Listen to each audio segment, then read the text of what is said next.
Hi, this is Maddie, and I will be doing a scene analysis for my Fundamentals of Communication class. To begin, if you haven't lived under a rock, you've seen this iconic scene from Harry Potter and the Philosopher's Stone.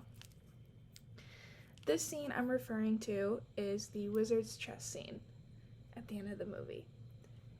In this video, I will be analyzing how the three characters all work together with their group task roles and how important it is to have group task roles.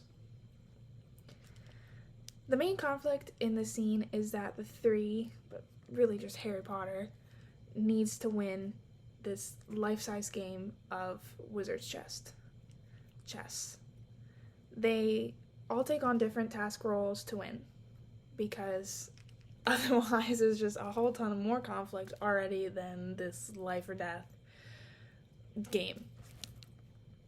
Instead of Harry being the leader as usual, Ron takes on that role. He decides that, they all collectively decide that he's the best choice, and they kind of just go with it. It was dire for them to take on group task roles because otherwise they probably would have died. Because it's a huge game, like huge. That would have meant that Voldemort would have gotten the Philosopher's Stone, which was the whole premise of the movie that they did not want to happen. Because if I remember correctly, that was like the thing that would ruin everything and everyone. But at the end of the day, the group task roles is what helped them succeed. In this scene, again, Ron takes the role of the leader, but also the coordinator, orienter, encourager, and dominator. And when I say dominator, I don't mean like the evil, mean, like person that's like yelling at you. I mean like he just dominated what he was doing. I say coordinator and orienter because he gives Harry and Hermione like roles and tells them what they need to do.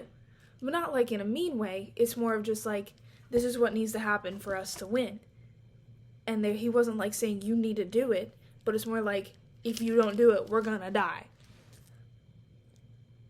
But he's also the encourager and dominator because he knows how to play Wizard's Chess the best.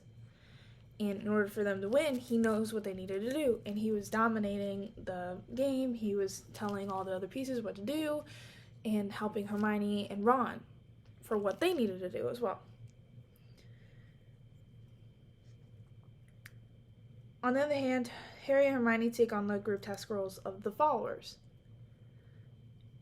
They did so because they knew Ron would know how to win, and they trusted him.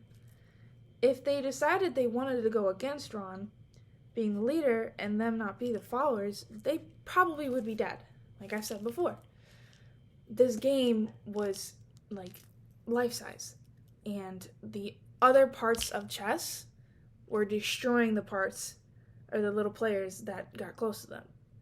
And if Hermione or Ron went to the other player, like the other players or the other little pieces, they would have been smashed like the other pieces were. They had swords, they had a bunch of stuff.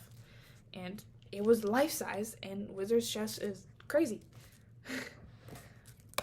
But it was so important for them to have group task roles because at the end of the day, if they were going against Ron or they decided they didn't want to listen to Ron, Voldemort would have gotten the Philosopher's Stone, and they would have, their whole entire process and journey to where they were would have been for nothing.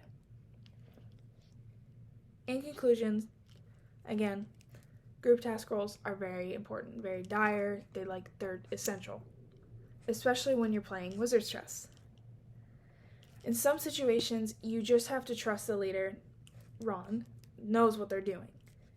And that's just in order to be successful. And once that is understood, amazing things happen. Like how Voldemort did not get the Philosopher's Stone. Thanks.